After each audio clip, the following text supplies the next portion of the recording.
ಜನಕ್ಕೆ ಇಲ್ಲಿ ಮುಖಾಂತರ ಒಂದು ಥ್ಯಾಂಕ್ಸ್ ಹೇಳ್ತೀವಿ. ನಮಗೆ ಶೂಟಿಂಗಿಗೆ ತುಂಬ ಸಪೋರ್ಟ್ ಮಾಡಿದ್ದಾರೆ. ಮತ್ತು ನಿಜವಾದ ವಿಲೇಜಲ್ಲಿ ನಮ್ಮ ತಂಡಕ್ಕೆ ತುಂಬ ಸಪೋರ್ಟ್ ಮಾಡಿದ್ದಕ್ಕೆ ಥ್ಯಾಂಕ್ ಯು ಹೇಳ್ತೀನಿ ನಾನು ನನ್ನ ಪ್ರೊಡಕ್ಷನ್ ಹೌಸ್ ಕಡೆಯಿಂದ.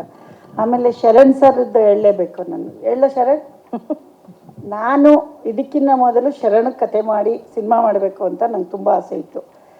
ಆಮೇಲಿಂದ ಅಮ್ಮ ಮಾಡೋಣ ಅಂದಿದ್ರು. ನನಗೆ ಯಾಕೋ ಒಂದು ಸತಿ ನಾನೇನು ಸರಿಯಾಗಿ ಮಾಡ್ತೀನೋ ಇಲ್ವೋ, ಇಷ್ಟು ದೊಡ್ಡ ಅವರಿಷ್ಟು ಸಿನಿಮಾ ಮಾಡಿದ್ದಾರೆ ಬೇಡಪ್ಪ ಅಂತ ನನಗೆ ನಾನೇ ಯೋಚಿಸ್ಕೊಂಡು ಒಂದು ಸಣ್ಣದಾಗಿ ಫಸ್ಟು ನನ್ನನ್ನು ನಾನು ಕರೆಕ್ಟಾಗಿ ಮಾಡ್ತೀನೋ ಇಲ್ವೋ ಅಂತ ಆಮೇಲೆ ಶರಣ್ ಸರ್ನ ಕೇಳೋಣ ಅಂತ ಇದನ್ನು ಮಾಡಿರೋದು. ನೆಕ್ಸ್ಟು ಶರಣ್ ಸರ್ಗೆ ನಮ್ಮ ಬ್ಯಾನರಿಂದ ನಮ್ಮ ಕಡೆಯಿಂದ ನಾವು ಸಿನಿಮಾ ಮಾಡ್ತೀವಿ, ಅದು ಎಲ್ಲರ ಮುಂದೆ ಹೇಳ್ತಾ ಇದ್ದೀನಿ.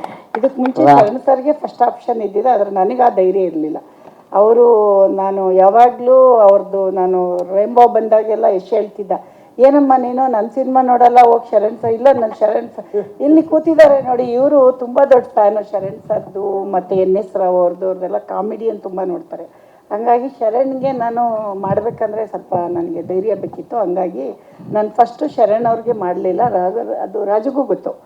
ಹಂಗಾಗಿ ನಾವು 2ನೇ ಸಿನಿಮಾ ಶರಣ್ ಸರ್ಗೆ ಅಂತ ಈ ಸ್ಟೇಜಲ್ಲಿ ಹೇಳಕ್ಕೆ ಇಷ್ಟಪಡ್ತೀನಿ. ನೋಡಿ, ಒಂದು ಪ್ರೊಡಕ್ಷನ್ ಹೌಸ್ ತನ್ನ ಮೊದಲ ಸಿನಿಮಾದ ಟೀಸರ್ ಲಾಂಚ್ ಅಲ್ಲೇ ಸೆಕೆಂಡ್ ಸಿನಿಮಾ ಯಾರಿಗಾಗಿ ಮಾಡ್ತಿದ್ದಾರೆ ಅಂತ ಹೇಳ್ತಾ ಇದ್ದಾರೆ.